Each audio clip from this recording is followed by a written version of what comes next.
several years now, we've had a program through the Wesleyan Center in which we bring in visiting scholars from, well, around the world. In fact, this summer we had most of our scholars have been from outside the United States. We had one from, well, they're all from outside of the United States. Come to think of it, we have two who are in England, one who's in Australia, and then someone who is visiting here from Texas this summer. Way far away. Yeah, the Republic of Texas. So last summer we started doing a series in which we asked the visiting scholars who really just come here to get some work done and enrich our community for the summer, to present to the PLNU community about their work and to let folks know a little bit about the research that they're doing, and it's been a really wonderful experience so far of really our faculty and staff getting to learn a little bit more about some of what some Christian scholars are doing, and also giving a chance for them to get to know our visiting scholars. So we're really lucky to have today presenting a really interesting topic on what Christian educators have to learn from Muhammad. We have Aaron Ghiloni, who has come to us all the way from Brisbane, Australia, although originally from San Diego, so it's also an opportunity to come back home again. And is your wife from San Diego as well? No, she's a Queenslander. Okay, so she's from Australia. And Aaron serves as a dean at Trinity College in Brisbane, a small theology school there. And we'd love to get him back in the States as a professor, and we're very glad to have him this summer. And I'm just going to turn things over to him. He's got a PowerPoint presentation he's going to lead us through. I would also ask your forgiveness because I have to pull out a little early. I'm helping out over the VBS at First Church today, and so I'll be rude and pull out a few minutes early. So please forgive me for that. But we'll all turn things over to Aaron. Let's give him a warm welcome.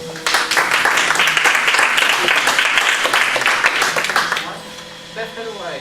You want to press pick mute? Oh, and please forgive the noise. Oh, yeah. Perfect. Yeah. Aaron, we're going to ask you to really speak loudly Okay, yeah. for those of us who have low tolerance For for sure. Well, thank you for being here. I really appreciate you coming along for the free lunch and the entertainment. So I apologize for the formality of standing up here, but I need to click through the slides. So thank you for coming. I'm very grateful to the Wesleyan Center for having me as a visiting scholar this summer.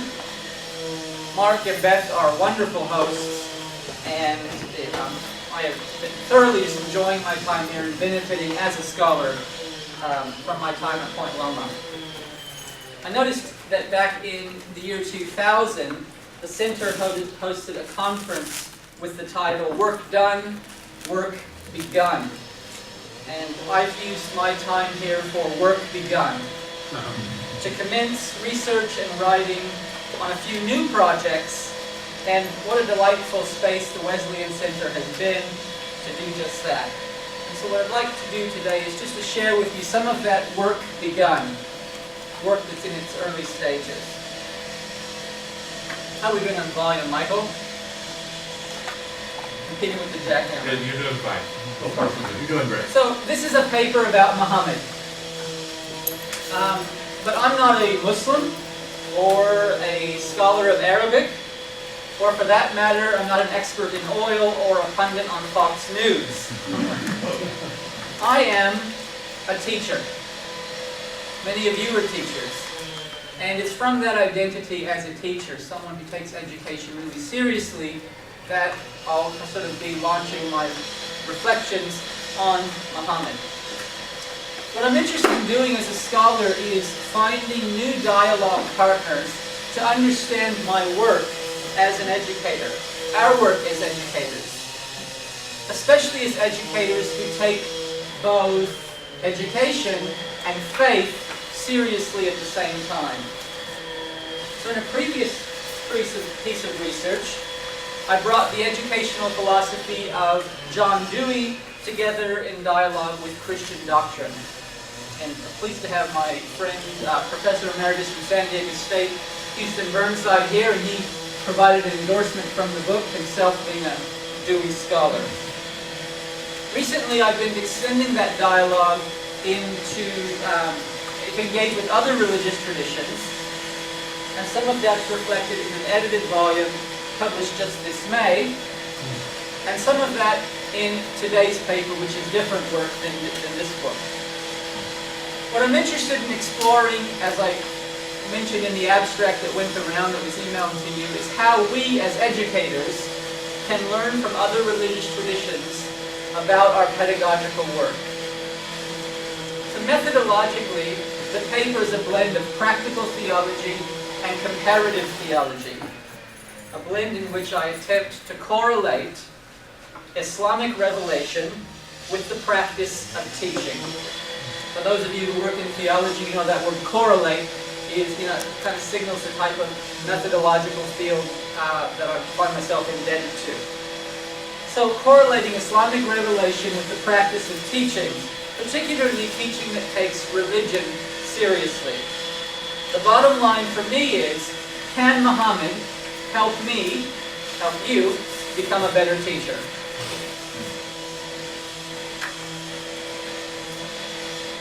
Modern religious biographies of Prophet Muhammad tend to be somewhat hagiographic, lauding his distinguished life and his numerous successes as a healer, diplomat, and leader.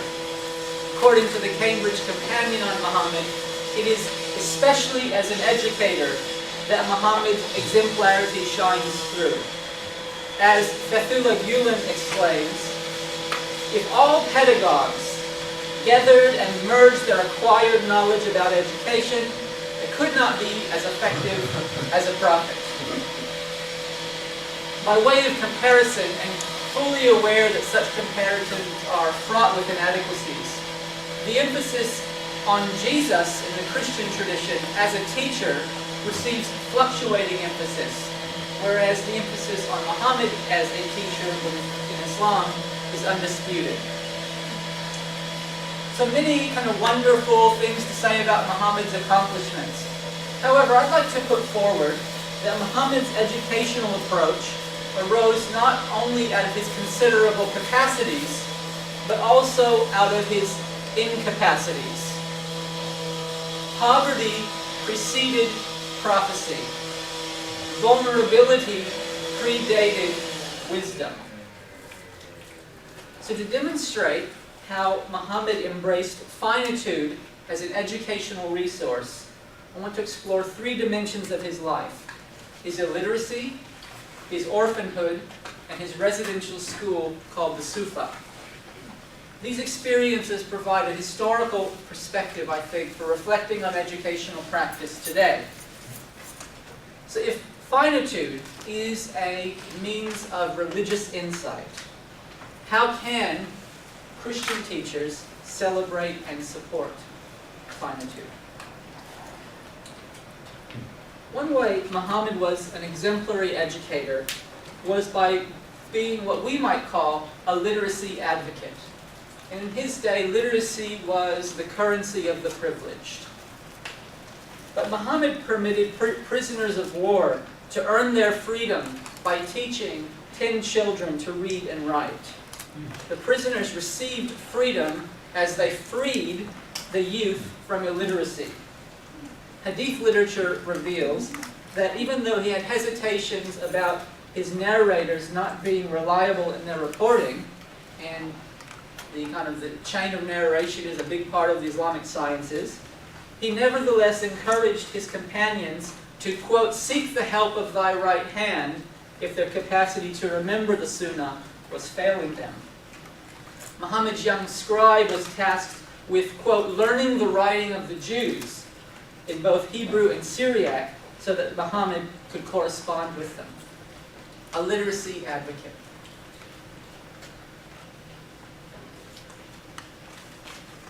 Against the backdrop of Muhammad's literacy advocacy, And I give thanks that the jackhammers have stopped, if only for a moment.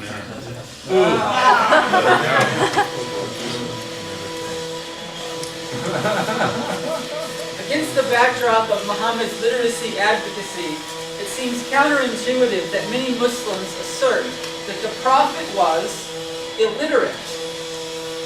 As one Quran scholar says, education never touched him. He was unlettered and unschooled. This conclusion can be traced to two Quranic passages. The first is the clock, thought to be the very first surah or chapter of the Quran revealed. There, Muhammad is commanded to read or to recite. But this may have been an impossible task, inasmuch as, according to tradition, Muhammad repeatedly objected that he was unable to read.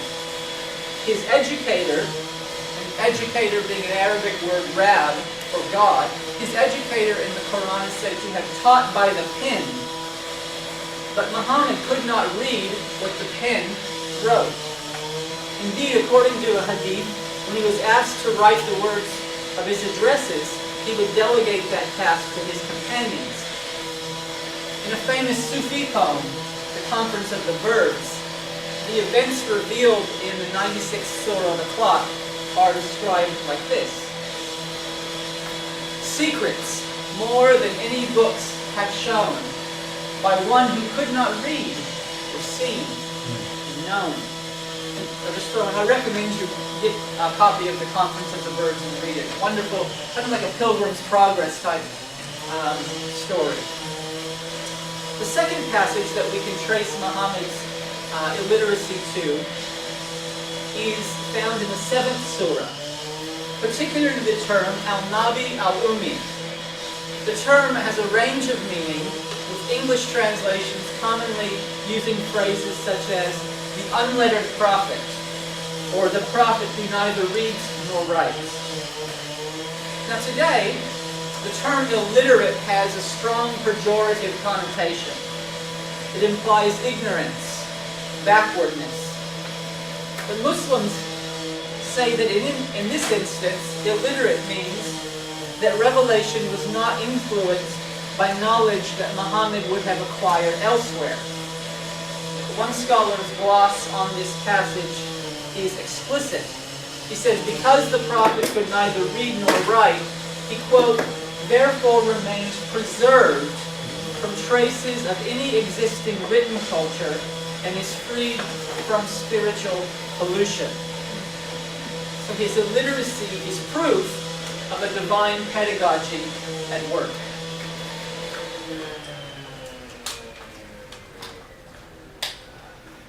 Illiteracy was not the only way Muhammad was disadvantaged.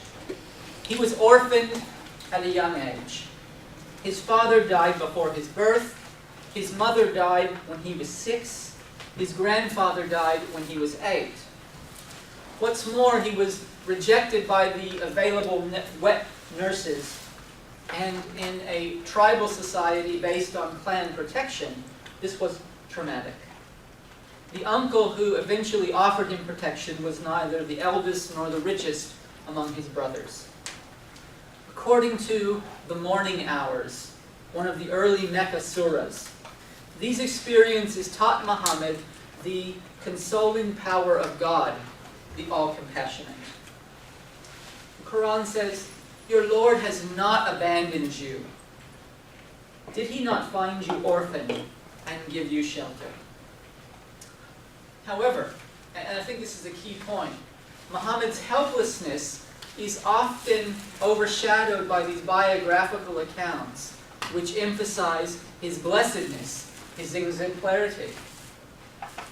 For example, in the earliest available biography, Ibn Ishaq recalls that Muhammad's wet nurse, they were eventually able to find, Halima, was without milk. Not a very good wet nurse. On agreeing to care for the infant, however, her breasts were filled with enough milk for both young Muhammad and her own lad.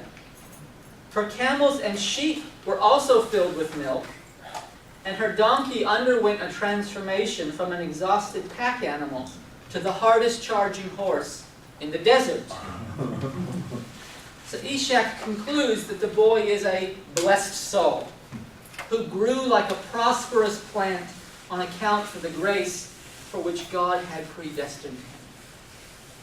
If you read a biography of Muhammad, you'll read things like this about his childhood. When he traveled, clouds sheltered him from the desert sun. When he played, angels opened his chest and removed a black clot. When he sat, he inadvertently sat under the very same tree that only prophets had sat before.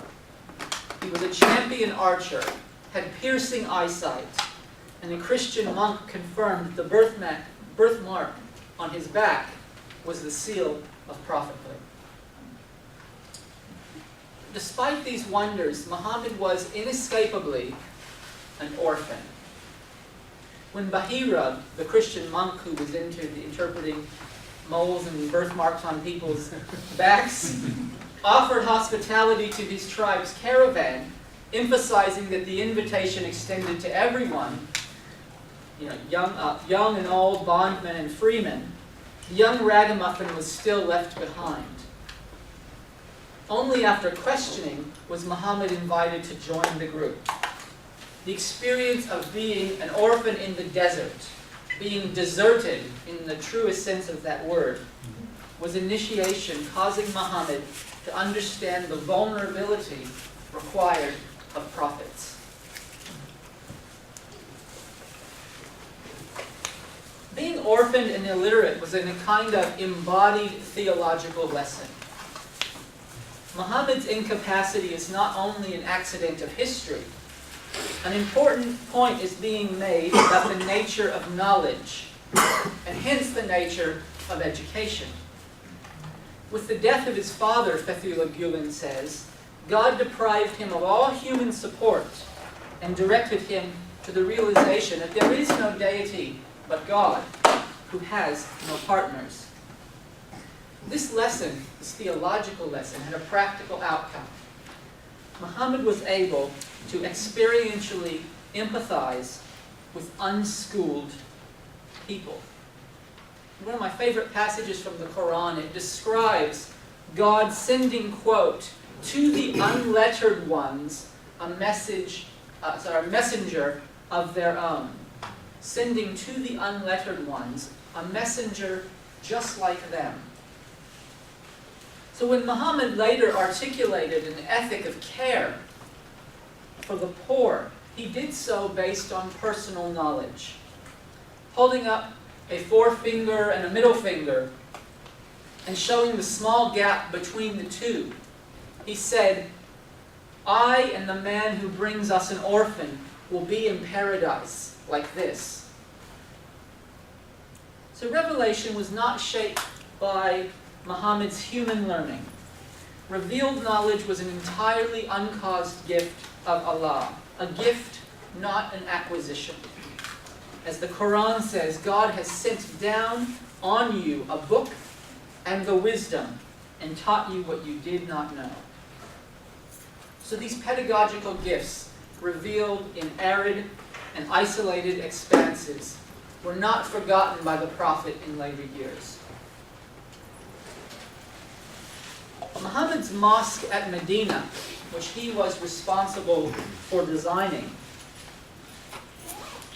featured an annex devoted to housing and educating the destitute. This courtyard was known as the Sufa. In the Arabic word Sufa can mean bench.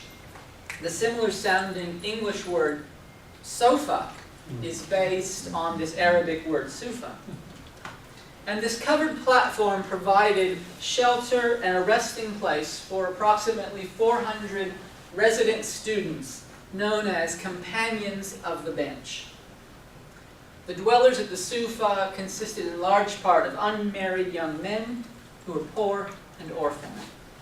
Their misery was reported by Abu Hurairah. He said, I saw 70 of the dwellers of the Sufa, and not one of them had an overgarment. The dwellers of the Sufa were guests of Muslims, They had neither properties to lodge with, nor any, with families to lodge with, nor any property. Muhammad's deep personal bond with these companions of the bench was once demonstrated when his daughter and son-in-law came to him with a request. They were themselves suffering some physical hardship and asked for a servant to help them. And he denied providing them with this servant, saying that he needed to prioritize the needs of the residents. He replied to her, "I will not give to you and let the people of the bench be tormented with hunger." I want to return to that episode a bit later. The Sufa was not only a dwelling place, though, relevant to our purposes, it was a school. The welfare component was matched by an educational component. Writing, reading, Quran memorization, as well as archery, mathematics, medicine were being taught. One of the companions of the bench, Abu Darda, went so far to exclaim, "I would rather learn 1 point than spend my night in continual prayer." So the symbiosis of the students' economic vulnerability and their educational availability was no coincidence. Muhammad famously said, "My poverty is my pride," and it's been observed that the Quran and the Hadith support austerity in Islamic education. His forlorn life in the desert enabled him to develop an appropriate learning environment for these orphans. This is not to valorize poverty for poverty's sake.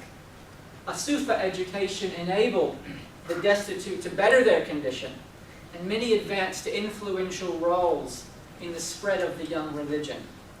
And it's sometimes speculated that the Quran's reference to, quote, "the poor who have dedicated themselves to God's cause," end quote, may be a reference to the people of the bench. So in this final section, I want to move to application. Experimentally exploring how the example of Muhammad is influencing my own work as a teacher and an administrator. The move is not from theory to practice, but from practice to practice. Although I'm not a Muslim, the correlation is based conceptually on the possibility of the universal relevance of Islam and a hunch that it's educators who can lead the way in doing interreligious work, educators who can extend hospitality across religious borders. I want to start with Tariq Ramadan, a well-known contemporary Muslim commentator, philosopher. A quote from Tariq Ramadan when he says, "We need the educational equivalent of liberation theology." Using liberation theology as a metaphor may help to facilitate reflection on possibilities that Muhammad's orphanhood, illiteracy, and Sufa school have for contemporary teaching. And I want to suggest that by embracing finitude as an educational resource, Muhammad gave preferential option to the student qua student. Those of you in theology will pick up on the language of preferential option for the poor as language of liberation theology. I'm talking about the preferential option for the student. Finitude is a formidable teacher. Through experiences of being abandoned and impoverished, Muhammad came to learn in ways he would not have learned had education occurred in a safe space, where data was on hand and tuition on tap. He came to learn that dependence can be a positive resource and that self-sufficiency may work against solidarity. The Sufa grew out of Muhammad's personal experiences as an unlettered orphan. Muhammad's own vulnerability preceded his identification or his education of the vulnerable. His teaching relationship was strengthened by identification with his students. To adapt one of Paulo Freire's phrases, and Freire himself a forefather of liberation theology, Muhammad only achieved authenticity as a revolutionary leader by himself experiencing oppression so that he could be reborn through and with the oppressed. Camaraderie and finitude remains relevant in education today. Teachers are able to identify with their vulnerable students by exploring their own weaknesses and inadequacies. But I dare say doing this will not come easy. Western higher education is oriented around dominance and ascendancy. From the tiering of schools, from mediocre to elite, to pressure to eliminate low-quality publications, the literate bias and the attainment culture of contemporary higher education is palpable. Inadequacy is part of the null curriculum, making rare the opportunity to harness what Freire calls the power that springs from weakness. Reflecting on my own context of working within a theological college, it seems that theological schools are not immune to the literacy bias, the literate bias, perhaps owing something to Schleiermacher's identification of the peculiarly named Prince of the Church, who is the well-read product of the theological curriculum. Now, of course, not every teacher will be able to identify with every student and their individual backgrounds. However, finitude goes deeper than socioeconomics and culture. Finitude is an existential reality. No matter how much historical circumstance differentiates teacher from students, they share a common finitude. The prophet and the people of the bench stood shoulder to shoulder in their contingent lives and imminent deaths. This reality was and remains an unparalleled educational resource. Because mechanisms of denial often dim our alertness to our own mortality, when teachers acknowledge the finitude they share with students, this can function pedagogically to raise the awareness of the limitations of human knowledge, including theological knowledge. Confronting the finality of our little lives can teach us a great deal and shifts us away from trivial preoccupations and provides life with new depth and poignancy. With shared finitude as a certitude, educators can gain new vantage points on their students. This is an implication of Ramadan's educational equivalent of liberation theology. Liberation theology teaches the preferential option for the poor. An educational equivalent is the preferential option for the student. Liberation theology teaches that God is liberator on the side of the enslaved. The educational equivalent is that God is educator on the side of students. Students qua illiterates. Students qua intellectual orphans. Students qua finite human beings. Students qua students. If the curriculum preferred such students, what practical changes would ensue? I'll experiment with some possible answers. One potential change is that admission would be seen as a matter of social justice. For many religiously affiliated schools, and privately funded schools in general, growth in enrollments is a matter of financial necessity. I get this. I work in such an institution. However, the example of Muhammad suggests that entry into higher education could also be premised on humanitarian need. The Sufa has been described as a place reserved for those newcomers who had nowhere to live and no means of sustenance. In my own teaching context, such provisions are not always prioritized. Newcomers generally find entry alienating, tilted to those already in the know. A preferential option for the student, however, is tilted to the novice, to the unskilled, to the unknown.